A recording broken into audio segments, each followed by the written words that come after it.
Welcome to Lucia Gabriela TV, the place to be where we come to learn everything we can and how to master our love life, our relationships, and our sexuality. Today we have an incredible speaker. His name is Benjamin Ritter. But before we dive deeper into the conversation about breaking up, let me just share very quickly. Benjamin Ritter is a personal consultant and founder of the Breakup Supplement. So thank you, Benjamin, for joining us today in our show. Thank you so much for having me. It's a pleasure. Awesome. So we would like to learn a little bit more about you and what actually brought you to this specific area of your life, like helping people in development, in the relationship, and whatever else you do. Well, very, very, very long story short, right? Because everyone has a lot of things that have brought them to the point they are today. I basically wasn't happy with my life. I had a very difficult time where I lost my purpose, and I was kind of free falling and didn't know what I was going to do, what I wanted to do, and what I'd end up doing. Yeah, so in that sense, I wasn't even acting daily with the intentions, any purposeful intention whatsoever. And that led to a lot of misalignment in my life, a lot of stress and a lot of conflict. I had a lot of previous negative relationships. I was in an abusive relationship for a while, and that left its toll and mark on me as a person. And that was coming into my future relationships. And I wasn't really sure overall as who I really was. I didn't know how to communicate my boundaries. I didn't have confidence. And this all just kind of hit a point where I was like, I need to do something about this. I need to figure it out.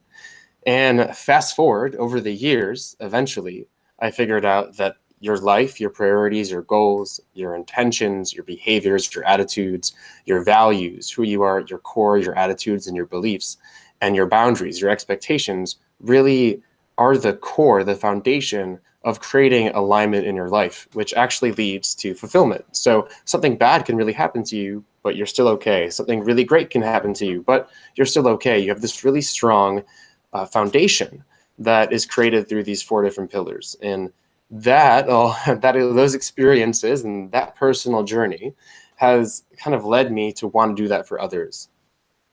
Beautiful.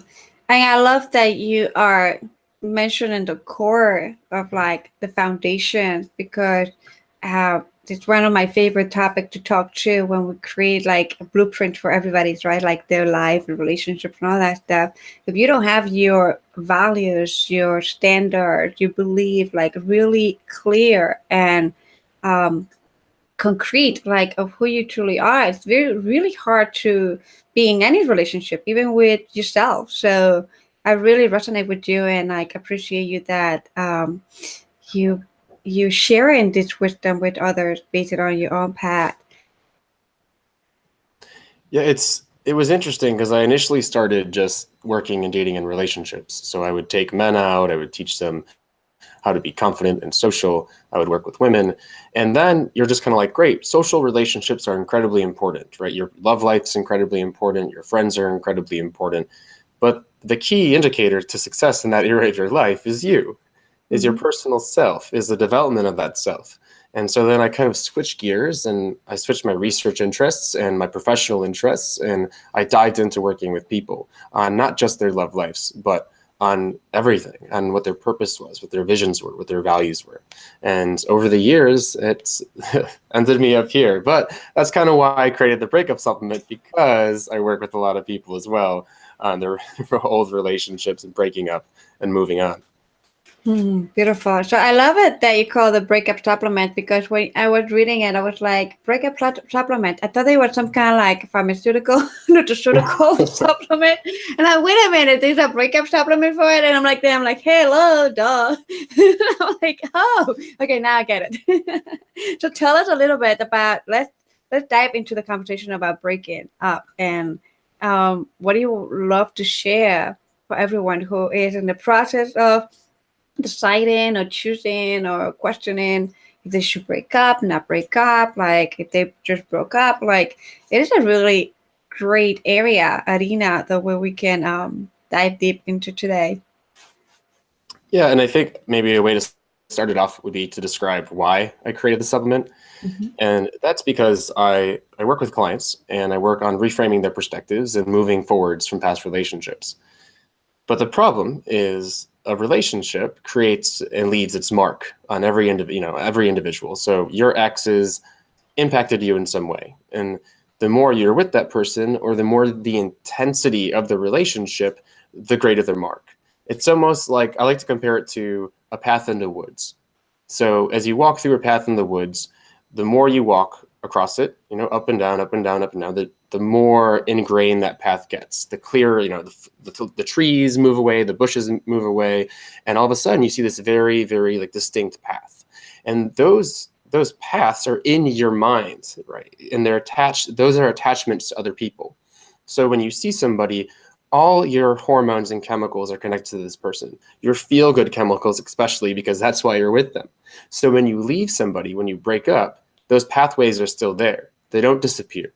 And the only way to kind of help, those old pathways to find other ways to feel good is to start feeling good in other ways, right? And to stop walking down that old path. So I created this supplement because it helps replace the chemicals that your ex provided, right? So when you walk down that path, you had a dopamine rush. When you walk down that path, your stress levels went down. But now that they're not there, you're not getting the same rushes from dopamine, the feel-good chemicals. You're having spikes in your cortisol levels, a ton of stress. And so this supplement is a natural way, just plants, vitamins, minerals that help kind of moderate your levels of dopamine and serotonin. So now you can kind of move forwards without these kind of like unnatural impulses, because you don't have the thing that used to make you feel good anymore.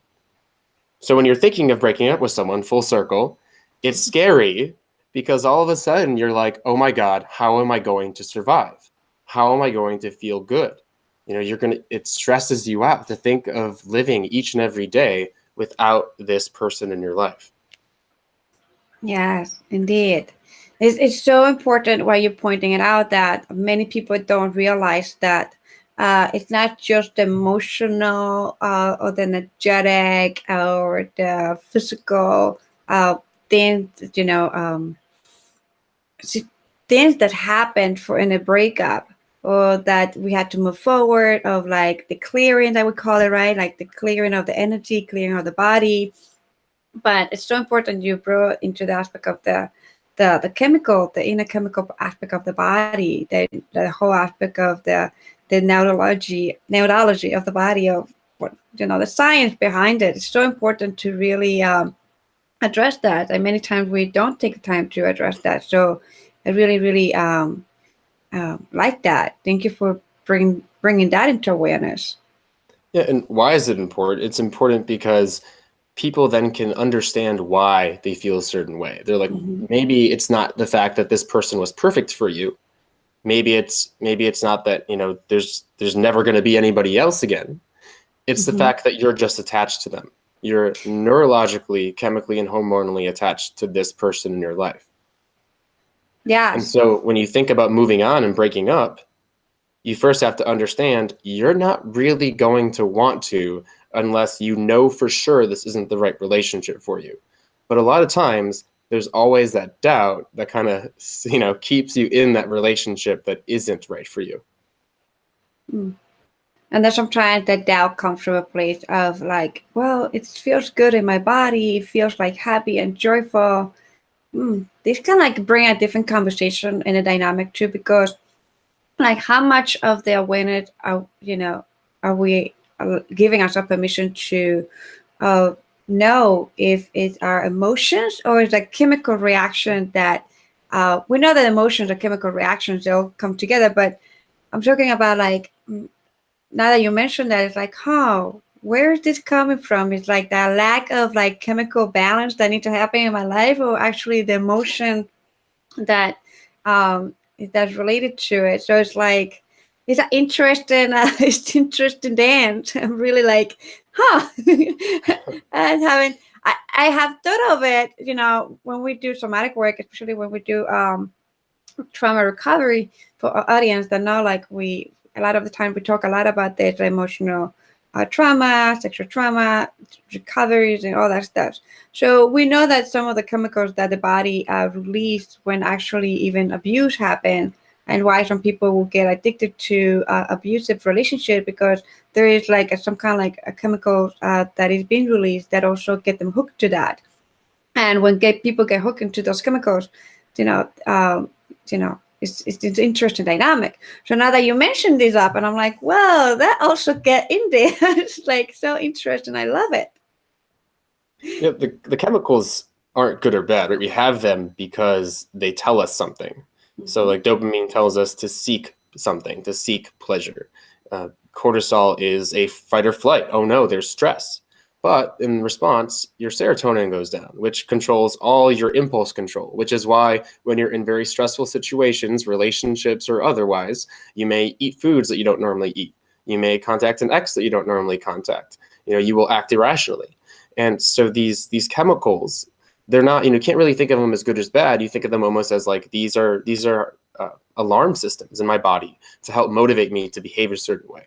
And sometimes those behaviors, due to past programming, like ex relationships, abusive relationships, or traumatic experiences, sometimes those programmings don't serve us. They actually lead us down the wrong path, or the path that we don't want to continue going down. But because they make you feel good, they sometimes addict you to those, traumatic those traumatic experiences or abusive relationships. Beautiful. What else would you like to share about the breaking up with people? Let's talk a little bit about how maybe when you should break up with somebody. Because there is a certain level of stress in a relationship that is probably expected. It's a stress that comes from growing pains, right? You're growing with a person. You are now not living as a complete individual. You're living almost as in a partnership. So what is the correct level of stress that you should expect from a relationship? And I think that varies depending, right? You can't just say, I'm really stressed in this relationship, I should end it. It really is, how does each partner deal with that stress? Is it constructive? Do you move forwards? So I always like to say, a fight is worthwhile if it leads to another step in the relationship. An argument, something that you disagree upon, because a disagreement in a positive, healthy, mature relationship should lead to a discussion, should lead to mutual understanding, should lead to progress. And if you find that your fights and your arguments and your conflicts in your relationships are not leading to any of those things, that they're leading to just further stress and further arguments and further conflicts, then that is a sign that I would recommend counseling on one end, but also that maybe you're in the wrong relationship. Yes. Will you say that also when we're talking about the chemicals that we release from our brain and our body, do you feel like people get hooked into the chemicals that get released when people get into a fight too? Well, if you think that, yeah, because you think about it, right? So you're fighting with someone that also gives you pleasure. And maybe not right then, right? Because you can fight with someone over and over again and not have a pleasurable experience. But in the beginning of the relationship, it was pleasurable. And in the beginning of the relationship, you created your attachment. And that attachment becomes greater the more time you spend with them, positive or negative, because that attachment's already there. And that is a problem with abusive relationships. That's a problem with relationships that really aren't progressing further. People keep thinking that, oh, if only if, or it was so good before, instead of look at the present. What is the relationship like? If you're telling yourself, I just can't wait until this happens.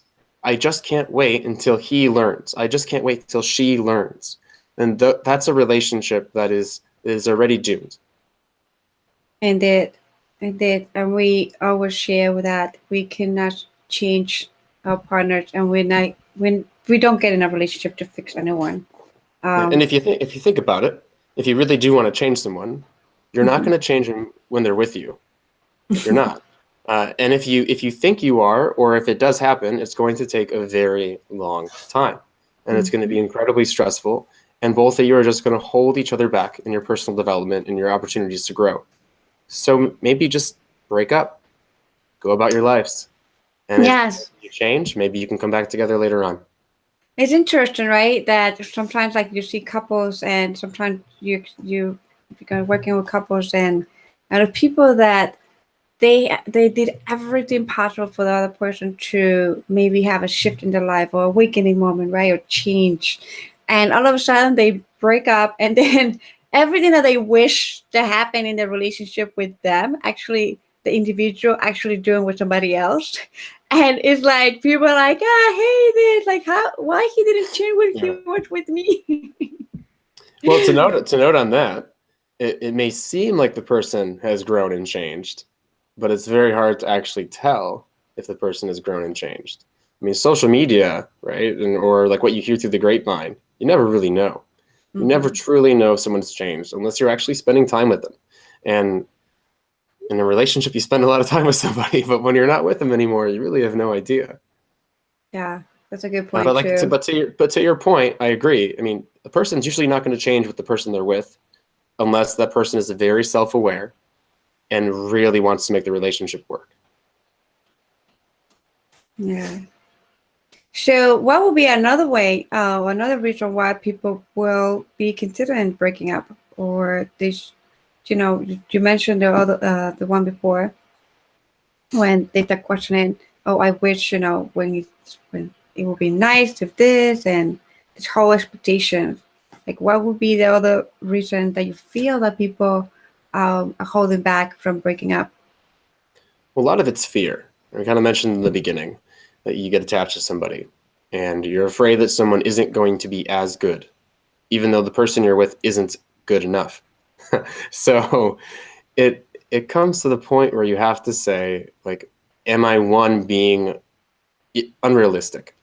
Are the things that I need not really things that I need, or things that I maybe have thought that I need, right? So maybe you don't need to get a call every night at 10 o'clock at night to say good, to say hello or something. It just depends. So it's a very, very comprehensive analysis of your needs, why you need those needs, and if your current partner really can't, supply them.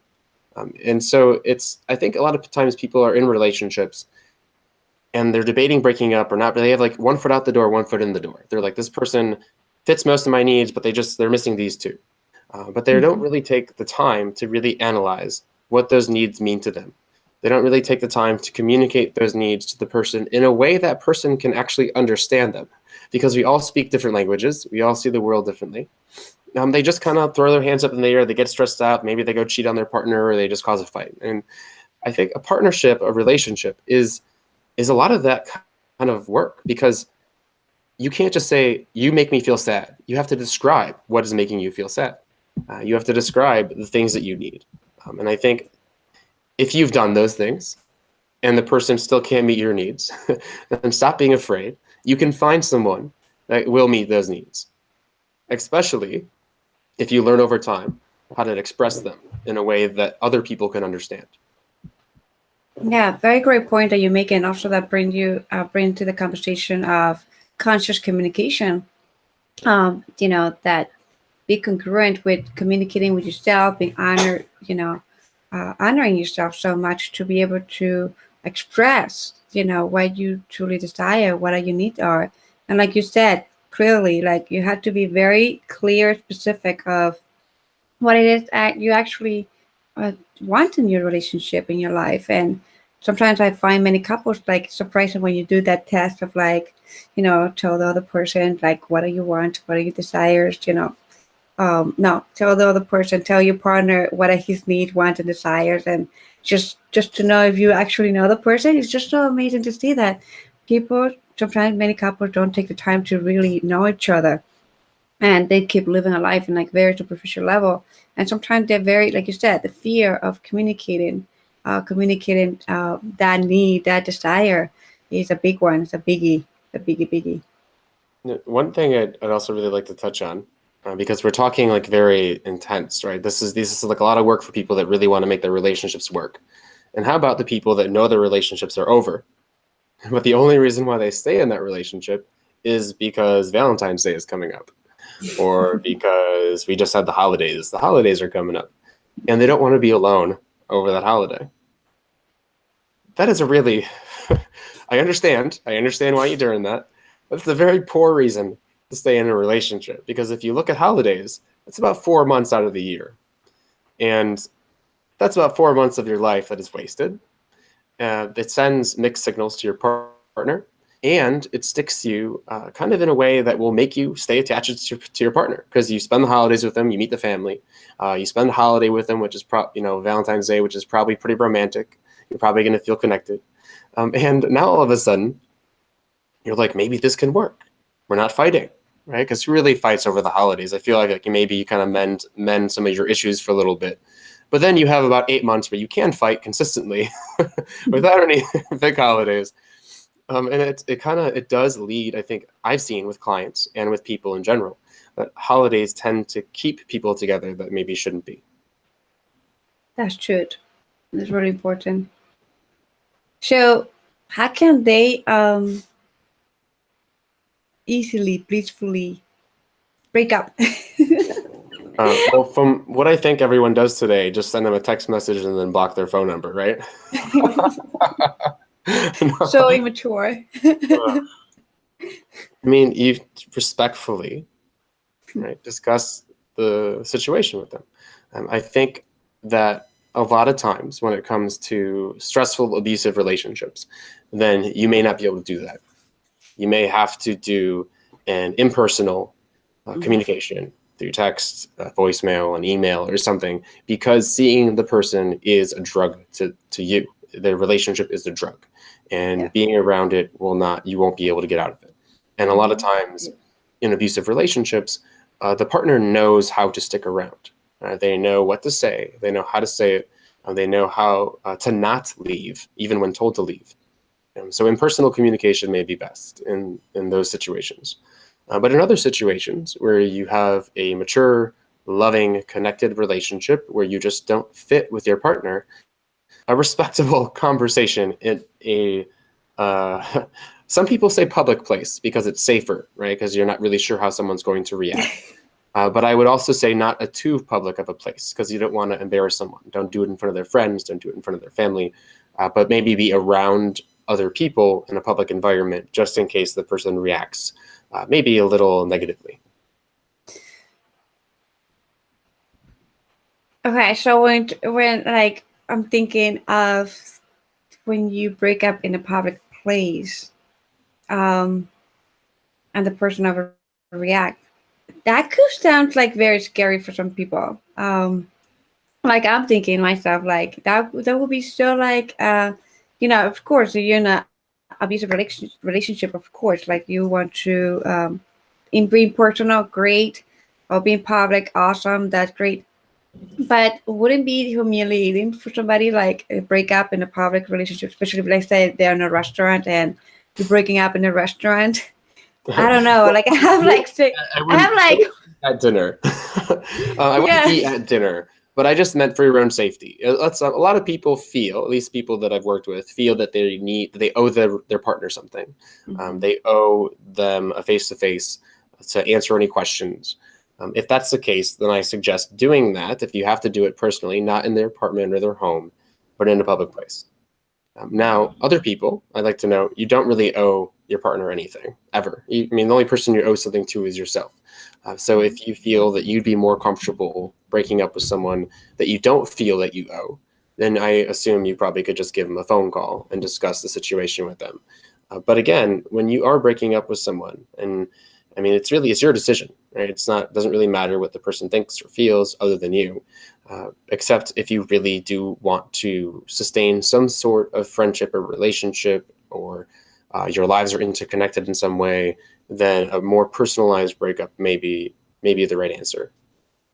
And how people would prepare themselves for the breakup? What kind of tools do you recommend for them to do in practice, like journal or write it down, record themselves in a video, so they can come up with like all the great, like, please no, don't break up with me, I still love you, I would change, whatever. And they're ready for it. Reasons for a breakup, right, are not really useful in any way, shape, or form. Now, the partner may want reasons for a breakup, but you don't have to give it. And to be fair, some of the reasons may be more negative than, may not be good for the other person. So really, when it comes down to how to prepare yourself to break up with someone, it's more of kind of like committing to the decision, less than really preparing what to say. You never really want to attack someone or make them feel horrible about a breakup, especially if you enjoyed the relationship, things just aren't working out. But a lot of times, there's not much to do other than commit and then be honest. Call someone up or you meet them and say, really enjoyed our relationship, but this just really isn't working out. I mean, you don't owe them anything, and you don't really need to give reasons, because let's be fair, all reasons are kind of fillers, I guess, really, when you think about it. Now, you could say someone doesn't fit you, it doesn't fit your values, or you have too much conflict or stress. But I know a lot of people that stayed in relationships with someone just because they felt so passionate and positive with the person that it didn't matter what their values were. So again, it really, reasons are fillers and gaps. And I think it's important to understand that when it comes to explaining why you broke up with someone to that person. All right. So let's say somebody in the audience is listening, and many of them are, and they break up with the partner. Let's say I'm in the other side of the part where, let's say you're breaking up with me, and you just sharing that, it's not working out. Like, you say that you don't have to give the reason, but that's another person. It will be ideal for the other person to know the real reason, because when you are on the other side of the breakup, the person that you break up with me, I'm gonna wonder, like, what happened, like what did it happen actually, like what did I do, like, because at some level, some people, that could be something that people will be dragging for so long, be like, I don't know why he broke up with me, like he never told me, like, and then it becomes like such a baggage, because there were not like that truthful communication of, oh, this is what happened, in a very peaceful way, and yeah, my values are,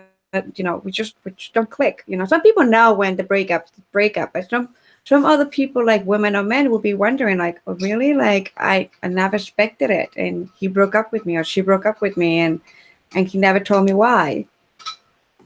Well, I think I'm more picturing the situation that we talked about before, where people have an issue with their relationship, so they communicate it in a positive and productive way. And if they fight, they have another positive and productive conversation about why they fought or what their expectations and needs are. At that point in time, if that person still isn't able to fulfill your needs after you've communicated them over and over and over again, then the breakup does not need another fight about your needs. Now, if, again, and to your point, if this is out of the blue, if this is, wow, we just had an amazing date last night and this person just broke up with me, then in that case, because breakups can happen in such a variety of situations, then it's important, I think, to describe a little bit of reason. But when it comes to, I guess, breakups where you've already discussed situations and issues in the past repeatedly, because most clients that I've had and people that I know, they don't just break up kind of like willy-nilly. They've actually tried to fight for the relationship. Then I don't think you need to have another sit-down discussion of why your needs aren't being met, because then the person might promise again that they're going to change and they're going to work on it, and then it's going to be another cycle. Yeah, I totally get you now. Okay. Definitely. Yeah, so I needed to clarify, because again, right, because there's so many different types of relationships and situations that can occur when you break up with someone or when you're broken up with. Yeah, definitely. It's really important to know, to be aware of that, to be aware of the type of relationship you are already. If you're in a toxic, abusive relationship, a long distance email, that will be fine. A text will be okay. Change your phone number, change your email. Well, you mentioned something about, people holding on to baggage from a relationship because they don't know a reason. I think for any listener that is broken up with or will get broken up with in the future, it is very important that you let go of the desire to know why a past relationship ended. Because any reason, again, is a filler. It is an excuse. It is something the other person felt, right? It doesn't really directly apply to you and your life and your development and your growth. And this drive and this need to know can keep you attached to a relationship in the past and not allow you to move forwards.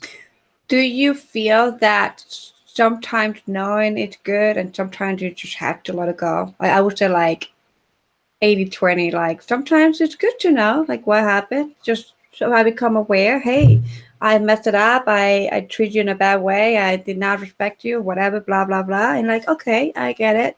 But coming from a place of like I'm totally detached of like, holding back, like holding into this person, I just to become aware. But like you mentioned, like sometimes people really are so craving to know forever, and they just don't let go.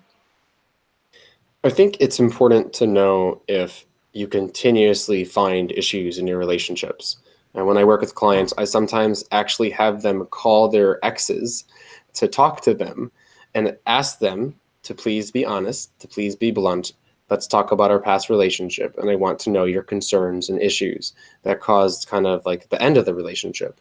Because it's important when you're emotionally detached from previous relationships, you're not still wanting it to work out, to understand someone else's perception, because that information can be useful. It doesn't have to be truth. It doesn't have to be like the facts about who you are, but it can be at least kind of like reading an article about someone looking at you and watching you and how they feel about you.